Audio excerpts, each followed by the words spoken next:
Hello guys, magandang araw na naman. Nandito na naman ako. Nagpa-vlog na naman ako.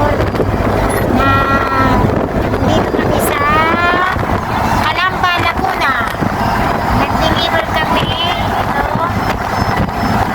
Natin yung kapalitan. Ang lawak na ng karsada. Ngayon, nakalampas na kami sa Carmona exit. Ay madadaanan tayo na hindi natin makikita ang Star City. Maraming ginagawang subdivision. Dating Splash Island, wala na. Hindi na nag-ooperate pa ng Splash Island. Ang takbo lang namin ngayon ay nasa 80 lang, 80. Ayan, kami na magdadaanan natin ay Southwood City. Bawal mag-overspeed dahil may nangahabol. Ayan o, marami nangahabol, naka-pick up at mabilis ang takbo. Hinahabol nila. Magaganda ng bahay o.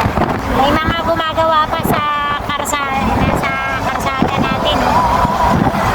Ayan o, sa kabila may mga gumagawa pa. Talagang nilalaparan na nila. Matatanaw natin ang Laguna Lake. Nakakayan, ayun, ang Laguna Lake. Medyo malayo ng konti, pero tanaw na tanaw oh. Pag nandito ka sa highway, kitang-kita mo. Okay guys, pinabaybay natin ang Maharlika Highway. Ito pala ang pagawaan ng mga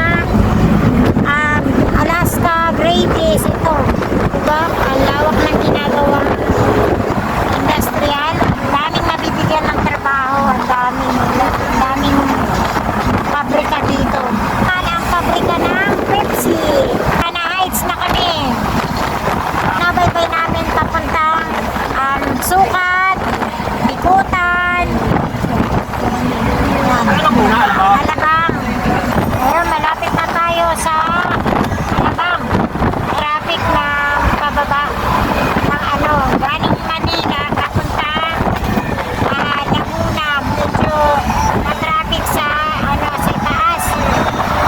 Parang binabawal nila ang pagdaan na expressway ng may karga, lalo na sa mga pick-up. Bawal pala magsakay ng sa open na Alabang exit of Philippines City. Yan, ganda. Ang Asian Hospital dito sa Alabang. Ang Laguna Lake.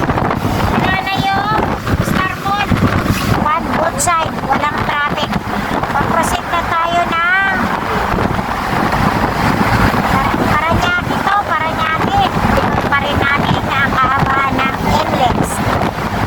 Bumagal yung buwan natin kasi malapit na ang Sukat exit. Kaya medyo mabagal na. Kasi yung linya nila na papunta Sukat, na-occupied nila yung pangalawang linya. Kaya ng mga tao ng mga condominium, maganda talaga tingnan pag mapuno.